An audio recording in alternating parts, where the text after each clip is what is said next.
Bonjour à tous les 5e et bienvenue pour une nouvelle expérience toujours dans la cuisine où on va tester aujourd'hui la présence d'eau dans des aliments, dans des boissons ou éventuellement dans des liquides avec un produit chimique qui s'appelle le sulfate de cuivre anhydre. Alors en termes de précaution sur l'utilisation de ce produit, donc c'est un produit qui est dangereux pour le milieu aquatique et un produit qui peut être aussi irritant pour la peau. On va réaliser le test caractéristique de reconnaissance de l'eau. Alors on va commencer par faire ce qu'on appelle un test témoin en prenant un petit peu de poudre.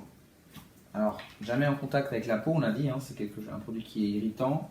Je dispose un peu de poudre en faisant 2 tas. Et je vais ajouter dans un des 2 tas. Donc la poudre est blanche hein, dans les 2 tas. Et je vais ajouter avec la pincette une goutte d'eau sur un des 2 tas. Voilà. Une réaction a lieu. On observe tout de suite hein, que la poudre bleuit. Donc lorsque la poudre est hydratée en présence d'eau, j'ai donc du sulfate de cuivre bleu. Lorsque la poudre reste anhydre, donc privée d'hydratation, elle reste blanche. C'est donc ce test qui va me permettre de tester la présence d'eau dans les aliments et les différents liquides.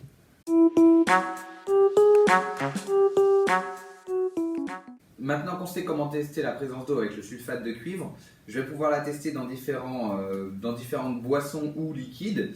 J'ai choisi du jus d'orange, de l'huile, une pomme et une tomate. On va s'amuser à ajouter du sulfate de cuivre sur ces 5 aliments pour vérifier si oui ou non ils contiennent de l'eau. Alors j'ai essayé de garder l'ordre, à savoir jus d'orange, lait, huile, tomate et pomme. On peut s'apercevoir que au contact du jus d'orange, la poudre est devenue bleue. Au contact du lait, elle est devenue bleue. Au contact de l'huile, la poudre est devenue très légèrement bleue, mais vraiment, on l'observe hein, vraiment très peu. La tomate, c'est bien bleu. Et au niveau de la pomme, on a aussi une poudre qui est devenue bien bleue. On vient de montrer donc que les aliments tomates, pommes contiennent de l'eau, alors pour la majeure partie, hein, la très grande majorité. Donc ce qu'on peut mettre dans la catégorie des fruits et légumes, ce sont des aliments qui contiennent énormément d'eau. La viande contient aussi beaucoup d'eau, les poissons.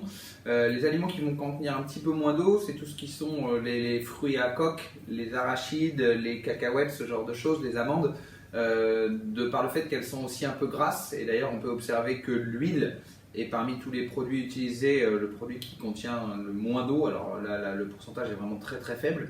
On retrouve aussi beaucoup d'eau dans les boissons, hein, le lait et le jus d'orange. Donc retenez quelque chose, hein, toutes les boissons contiennent de l'eau.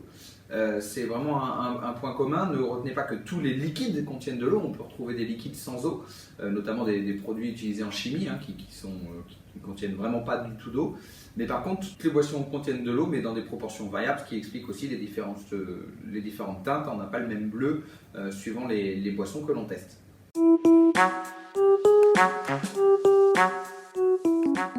On vient de voir donc le test de reconnaissance de l'eau avec du sulfate de cuivre anhydre. Je prends bien sûr la précaution de fermer le pot de sulfate de cuivre anhydre blanc parce que rien qu'avec l'humidité de l'air, si je le laisse ouvert, il va devenir bleu, il va y avoir une réaction chimique. S'il devient un petit peu bleu, j'ai la possibilité de le réchauffer, d'évaporer, de vaporiser, puisque la vaporisation c'est plutôt sous l'effet du soleil, donc de vaporiser l'eau qu'il contient pour le refaire passer de l'état hydraté bleu à l'état anhydre blanc. On se retrouve la semaine prochaine pour une nouvelle vidéo.